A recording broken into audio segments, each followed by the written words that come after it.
I have translated to this story all summer in a day with through Bengali version, and you all listen to this poem and attention to it strongly. I discuss and explain to this poem and you listen to it attentively. তাহলে আমি আমার স্টোরিটা শুরু করছি। Summer all summer in a day, মানে একটা দিনেই সেদিনকে গ্রীষ্মকাল পড়েছিল। স্টোরিটা আমি শুরু করছি।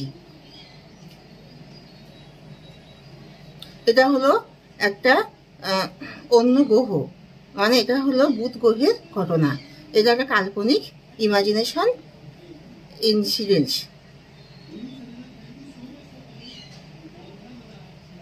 It is raining continuously for 7 days। 7 দিন ধরে এখানে কন্টিনিউ বৃষ্টিপাত হচ্ছে।